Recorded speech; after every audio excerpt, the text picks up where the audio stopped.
Jeff Mason, who is the White House Correspondent Association president, and he's the White House correspondent for the Reuters news service. Here's what he had to say when he addressed the press corps on Saturday night.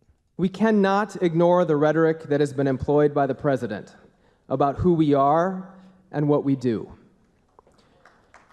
Freedom of the press is a building block of our democracy. Undermining that by seeking to delegitimize journalists is dangerous to a healthy republic. So well, he goes on to make this point, to a standing ovation. We are not fake news. We are not failing news organizations. And we are not the enemy of the American people. Yeah, the White House Correspondents' Dinner was a celebration, celebrating journalists. We are here to celebrate good journalism. We are here to celebrate the press, not the presidency. And I am happy to report, for anyone who's interested, that this dinner is sold out. Yeah, Dan, it was sold out. Yeah, they're not. He wouldn't have said that if President Trump was there. They're not here to celebrate the presidency. They're celebrating. Right, they did that for the past 8 years. That's when they were celebrating the presidency. They celebrate the presidency when there's a Democrat in the White House. That's what they do because, as we know, 84 to 92% since 1960 of the D.C. press corps have voted for the Democrat nominee for president. 96% of the contributions from the press corps, the D.C. press corps, went to Hillary Clinton in this past election.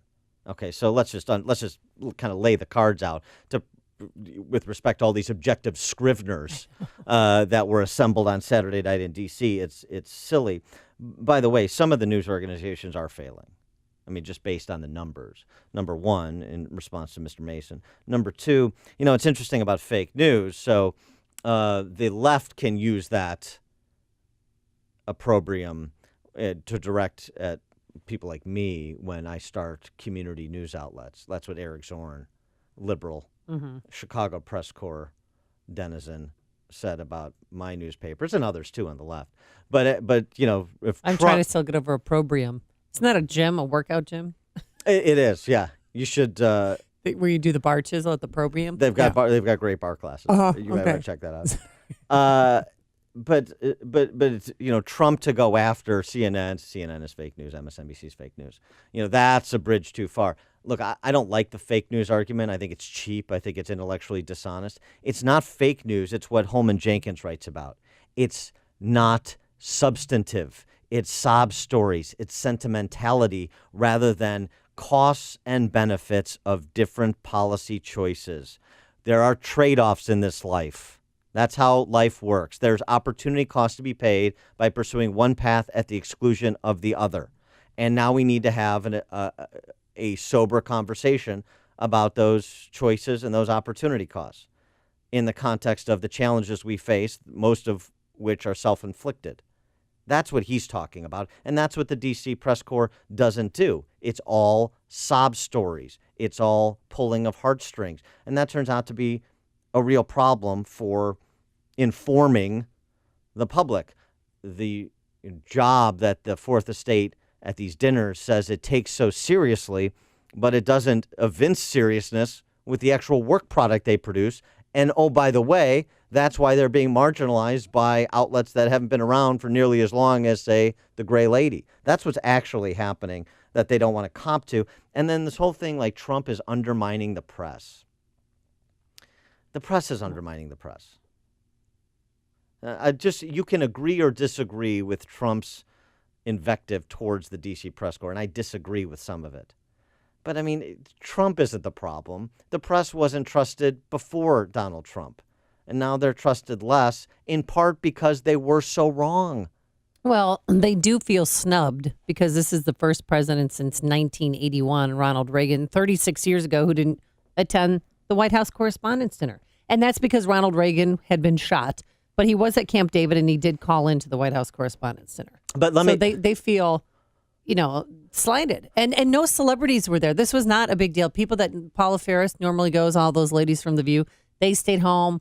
All of the, country singers, nobody showed up except for the press. Well, don't believe me. I mean, how about their featured comedian? He had flashes of seriousness, which were just to expose his kind of leftist addled thinking. But Hassan Minhaj, who is a correspondent from The Daily Show, is the featured comedian at the White House Correspondents. And that's what everyone went, who?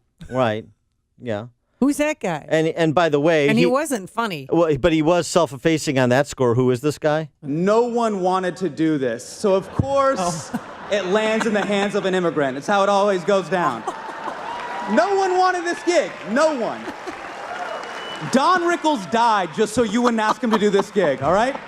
But now that's not bad. funny. But here, so here's here's Minaj when he turns his sights on the various press outlets represented at the dinner, the cable news in particular. And here's what he says to the press about the press. I mean, unlike Anderson Cooper's bone structure, you guys have been far from perfect. Remember election night? I mean, that was your Steve Harvey Miss Universe moment.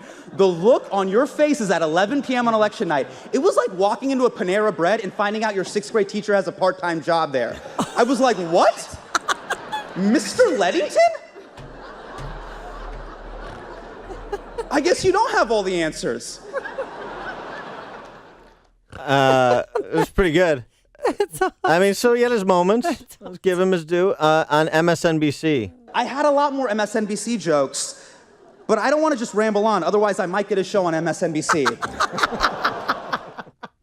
How about that's funny. that was pretty good. How about on CNN breaking news, quote unquote? Tonight, CNN is here, baby. Now, you guys got some really weird trust issues going on with the public. I'm not going to call you fake news, but everything isn't breaking news. Yeah, you can't go to DEFCON 1 just because Sanjay Gupta found a new moisturizer.